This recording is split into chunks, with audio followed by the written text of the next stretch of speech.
responsabilidades de organización, así como para el resto de los organizadores de esta reunión. Me han puesto aquí realmente de cuña aquí, porque esa plática la iba a llevar a cabo el doctor Luis Ramos, pero Luis Ramos no pudo estar por aquí, así es que mi amigo César me puso aquí de emergente, así es que espero que esto no salga tan mal. Hablemos ahora de un tema que es bien conocido de todos, y me da gusto que hay mucha gente joven, muchos de ellos serán médicos de formación o residentes. Realmente esto, lo que tengo aquí es muy gráfico, no necesito ni apuntador porque las imágenes son prácticamente, hablan por sí mismos. El propósito es, definir las manifestaciones clínicas de los síndromes de hipotensión e hipertensión intracraneal.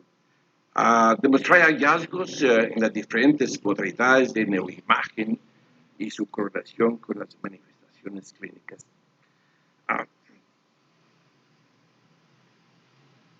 ¿Qué es o qué ocurre en este síndrome? El síndrome de la hipotensión intracraneal. Recordemos que hay una constante intracraneal. Lo que se considera normal es una constante entre líquido cefalorraquídeo, sangre y volumen cerebral. ¿Qué ocurre cuando hay una fuga del líquido cefalorraquídeo? Pues una pérdida de líquido cefalorraquídeo que da lugar a una disminución de la presión intracraneal, aumento del volumen intracraneal compensatorio. De la manera que en nuestras imágenes, como imagenólogos, vamos a ver las manifestaciones del síndrome relacionadas a las fugas de líquido cefalorraquídeo, la compensación del volumen venoso que se manifiesta por diferentes cambios en los estudios de neuroimagen. Aquí está la conferencia aquí vemos aquí lo que ocurre en una hipotensión intracraneal. Los síntomas, obviamente, principalmente la cefalea y otros síntomas como la diplopia, el mareo, tinnitus, difícil visual, un 70%, y habrá casos muy serios que inclusive pueden llegar al estado de coma. Estas tres imágenes muestran realmente prácticamente las manifestaciones principales del síndrome de hipotensión intracraneal, el reforzamiento dural, agrandamiento de senos durales, disminución del tamaño ventricular, aumento de volumen de la hipófisis, que parece un hallazgo muy interesante. Asimismo, habrá cambios en la columna, los plexos espinales epidurales se estarán ingurgitados, obviamente cursa con cefalea ortostática y neuropatías craneales. De tal manera que la cefalea es de tipo difuso, que empeora después de sentarse o levantarse con rigidez cervical, tinnitus, hipoacusia, fotofobia y náuseas. Al menos uno de los siguientes hallazgos debe estar presente en las imágenes, según hay una evidencia de pérdida de líquido cefalorraquídeo que se manifiesta con reforzamiento paquimeningio. Hay una evidencia de fuga de líquido cefalorraquídeo que lo podemos demostrar por medio de imagen. Clínicamente, la presión de apertura de líquido cefalorraquídeo es menos de 60 centímetros de agua, y obviamente pues, habrá alguna historia de una punción o una cirugía, etcétera, donde pudiera ser la fuga de líquido cefalorraquídeo. Estructuralmente, el punto débil o defecto dural de la columna es considerada la causa más común de la fuga del espacio del líquido cefalorraquídeo al espacio epidural. La fuga del líquido cefalorraquídeo generalmente por desgarro de ruptura o quistes durales, y en ocasiones puede ser relacionado en forma iatrogénica por cirugía. En la mayoría de los casos de hipotensión intracraneal habrá reforzamiento paquimeningio, colecciones de espacios subdurales, congestión venosa de la pituitaria, que en ocasiones puede simular un tumor pituitario, ya que inclusive hay disfunción de la glándula produciendo prolactinemia. Habrá lo más obvio en imágenes, el descenso del tronco cerebral, borramiento de las cisternas basales y supracelares, habrá deformidad del quiasma óptico, deformidad tectal, aplanamiento del puente contra el clivus, herniación de las amígdalas cerebrales y descenso del esplenio del cuerpo calloso. La ausencia de alguno de estos signos no excluye el diagnóstico. Las dos imágenes, bastante claras, vemos en la parte superior izquierda el cerebro con cisternas basales normales. Sin embargo, en la parte inferior derecha tenemos un caso donde está manifestándose síntomas de hipotensión intracraneal, como ya ven, descenso del tallo cerebral y de las estructuras de la fosa posterior.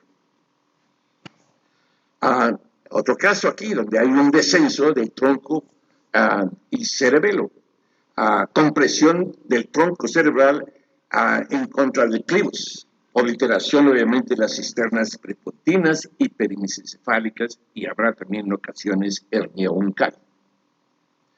Algunos autores han usado el ángulo vena de Galeno y seno recto. Cuando está disminuido, bueno, eso sugiere que hay un descenso de las estructuras de la fosa posterior hacia la parte inferior. Vemos aquí una comparación, un estado normal, donde se ven todas las cisternas,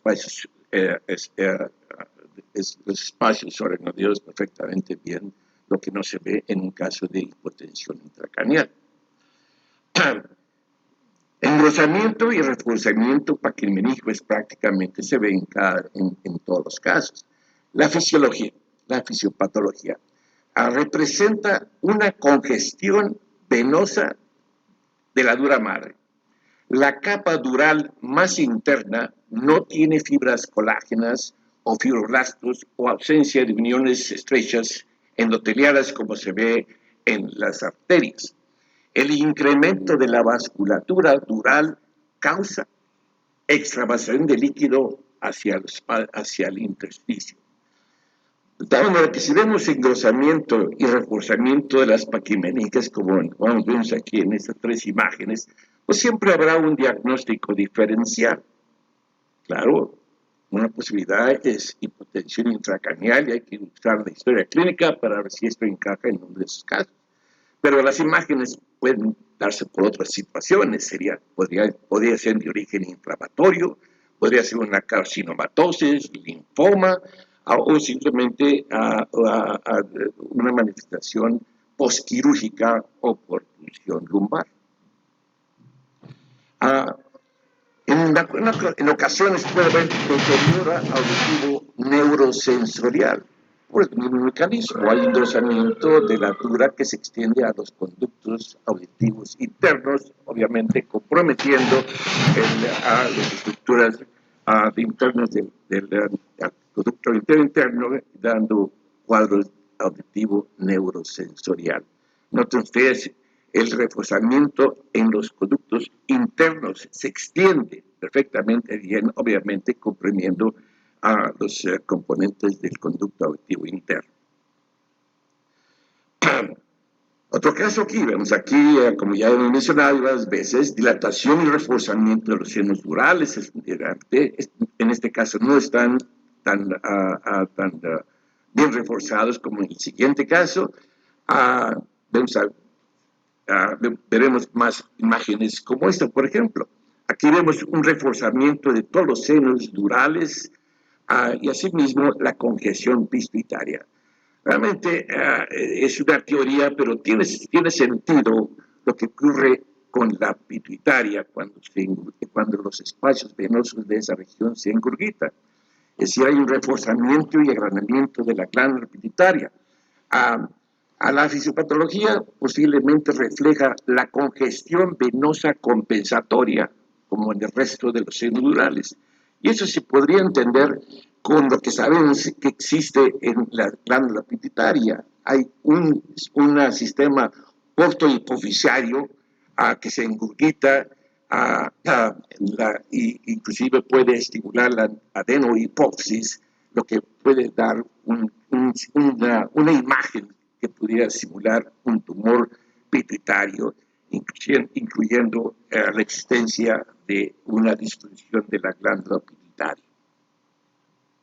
Y aquí dos casos. En el lado izquierdo es un síndrome de hipotensión intracraneal antes del tratamiento. Note ustedes que la glándula pituitaria está agrandada.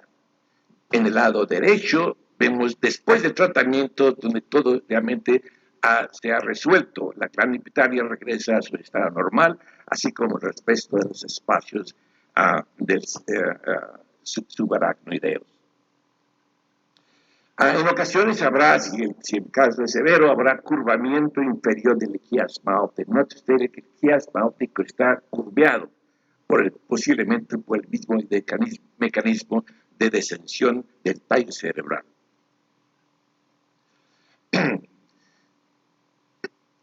La hipotensión intracraneal espontánea es un factor de riesgo para trombosis venosa cerebral. Vemos aquí, ayer vimos dos pláticas muy bonitas relacionadas de los senos durales por el doctor Cuellas y el doctor Lee.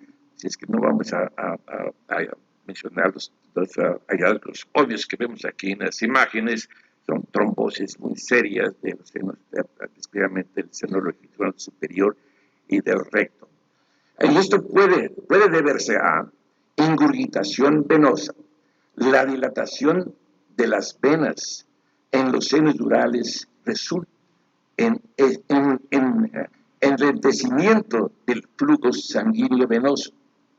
El descenso del tronco cerebral causa tracción en las venas cerebrales y senos durales, causando distorsión mecánica venosa. Asimismo, la pérdida de líquido cefalorraquídeo reduce la absorción del líquido cefalorraquídeo en los senos venosos durales, incrementando la viscosidad sanguínea venosa.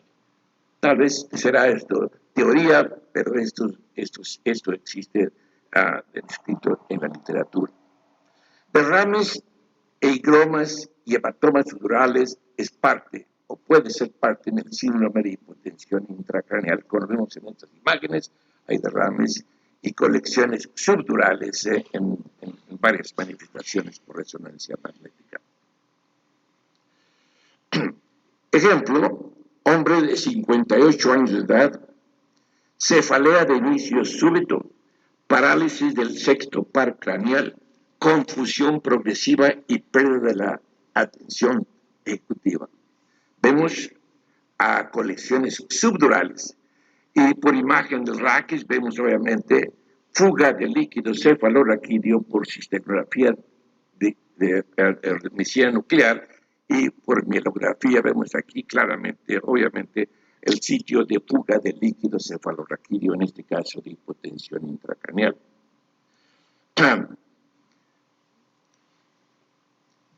Aquí otro caso típico de hipotensión intracraneal con fuga de líquido cefalorraquídeo. Vemos aquí en una cistanografía, asimismo, áreas donde indica fuga de líquido cefalorraquídeo en una forma bastante clara.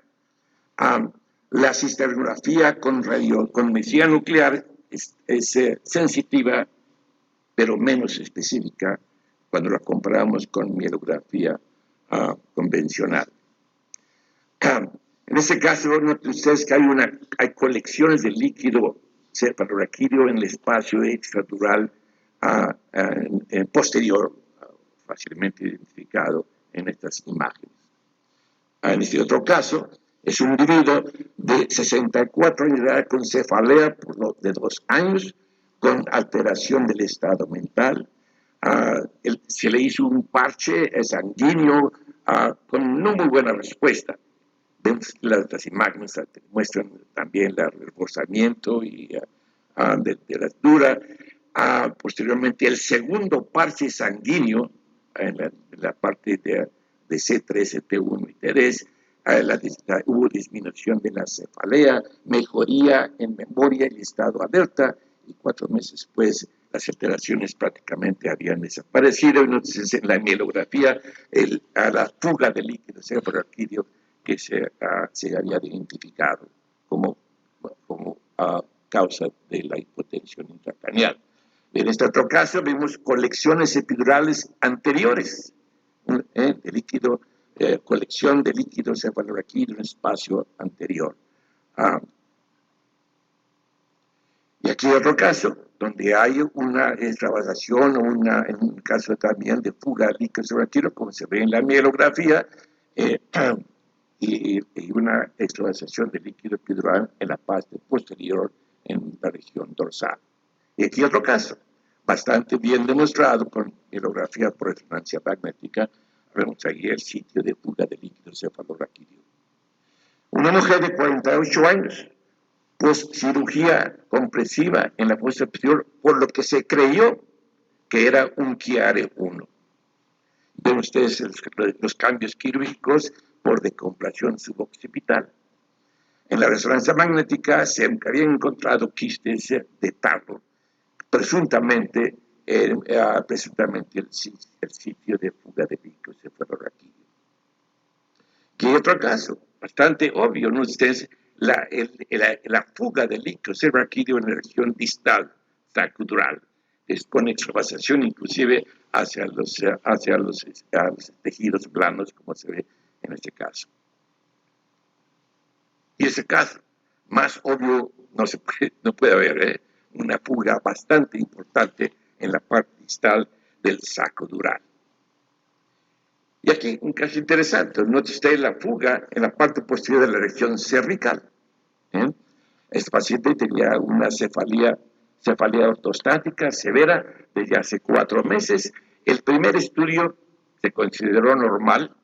Después de un seguimiento de 2 meses, había un empeoramiento de los síntomas y ven ustedes que hay unas colecciones subdurales. Todo esto posiblemente es explicado por la fuga de líquido cefalorraquídeo en la región cervical. Y aquí este caso interesante, no sé, aquí sí en México, pero en Estados Unidos la práctica quiropráctica es bastante común. Aquí un caso resulta después de una manifestación quiropráctica, noten ustedes la extravasación de líquido cefalorraquídeo en una forma muy importante. Y este caso también, en la extravasación de líquido, inclusive hacia los espacios de tejido blando. Y aquí es el último caso que estoy mostrando al respecto, donde este caso es de hipotensión intracraneal por exceso de derivación ventricular con toda la ingurgitación venosa y los signos que hemos ya demostrado. Esta ficha bibliográfica nos indica que los síntomas de hipotensión intracraneal pueden simular otros procesos patológicos. Y aquí muestra esta lista donde migraña, cefalea de origen no específico, malformación de Chiari. Ya mostré un caso donde se creyó que era una malformación de Chiari, realmente era manifestación de hipotensión intracraneal, disección vascular, ataque isquémico transitorio, hematoma subdural, etcétera, etcétera. Y ha habido varias fichas bibliográficas mostrando de los diagnósticos erróneos. No sé si tenga tiempo para discutir la hipertensión. ¿Perdón? Bien. Vamos al otro lado. El síndrome de hipertensión intracraneal. Las causas de hipertensión intracraneal pueden ser según el compartimiento implicado, puede ser en un proceso parenquimatoso, puede ser un proceso venoso, arterial o de líquido cefalorraquídeo. Los procesos que causan incremento de volumen intracraneal, aumento obviamente del volumen parenquimatoso por edema cerebral, citotóxico, vasogénico o hidrostático, aumento del volumen del sector vascular, vasodilatación, sector arterial por aumento del CO2, una lesión expansiva o un aumento del líquido cefalorraquídeo en una hidrocefalia activa. Los edemas ya los conocemos muy bien, puede ser citotóxico, vasogénico e hidrostático cuando hay una hipertensión por eso. Y aquí en este esquema vemos aquí realmente el proceso patológico cuando hay una lesión expansiva, es decir, habrá aumento progresivo de expansivo que da lugar a edema, a dilatación ventricular, hipertensión intracraneal y lo más temido de todo sería una herniación cerebral. En los Estados Unidos, esta patología es relativamente común, la hipertensión intracraneal idiopática, definida como un aumento de la presión intracraneal en ausencia de causa no identificable. Se creía que era raro, pero cada vez más es más diagnosticado debido al creciente prevalencia de la obesidad, predominio mayor en mujeres. Paciente clásico, mujer de sobrepeso, en edad reproductiva, incidencia de mujeres 20 a 44 años con sobrepeso. La obesidad es un factor de riesgo bastante importante. Habrá aumento de la presión intratorácica e intraabdominal, elevación de la presión venosa central, estado protomódico en la obesidad es bien conocido, aumento del estrógeno y leptina en pacientes con sobrepeso, sin duda pueden dar lugar a una hipertensión intracraneal. Dolor de cabeza, pérdida visual, papiledema, son síntomas realmente comunes entre ellos. Habrá otros menos comunes como el tinnitus pulsátil, la fotofobia, diplopia y pérdida de visual sostenida. Esta es una manifestación de un individuo, una mujer con hipertensión intracraneal idiopática, llamado también pseudotumor cerebral. Es bastante clásico, vemos dilatación de la vaina del nervio óptico, hay extrusión de la cabeza del nervio hacia la parte posterior del globo ocular, habrá aplanamiento de la parte posterior del globo ocular también. Y noten ustedes lo que se puede ver en el sistema venoso. Hay una compresión a la parte distal de los senos transversos. Y esto ayer lo mostró el doctor Cuellar y el doctor Lee como signos que pueden dar una manifestación por tinnitus, y posiblemente se explique dado el sitio de la estenosis venosa. La silla vacía, todo lo vemos a diario, así es que realmente no sé si esto es realmente de gran valor, pero se ha descrito que la silla vacía es parte del síndrome de hipertensión intracraneal idiopática. Y aquí dos casos donde hay estenosis venosa en dos mujeres de 37 y 18 años con el síndrome de hipertensión intracraneal idiopática. La trombosis venosa, ya se había mencionado, inclusive el doctor Cuellar mencionó esto al respecto. Los senos trombosos sagittales transversos son los que realmente más se afectan, y aquí es un caso de trombosis en ese caso. El tratamiento es conservador en la mayoría de los casos. Pérdida de peso es necesario. Los inhibidores de la anhidrasa carbónica disminuyen en la tasa de la producción de líquido cefalorraquídeo. El tratamiento sintomático, dolor de cabeza, probablemente es obvio. Funciones lumbares terapéuticas que a menudo son de corta duración.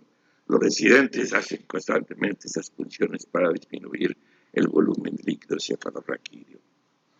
El tratamiento quirúrgico, bueno, se ha reservado para pacientes con pérdida visual continua a pesar del tratamiento conservador o aquellos con inicio rápido de los síntomas.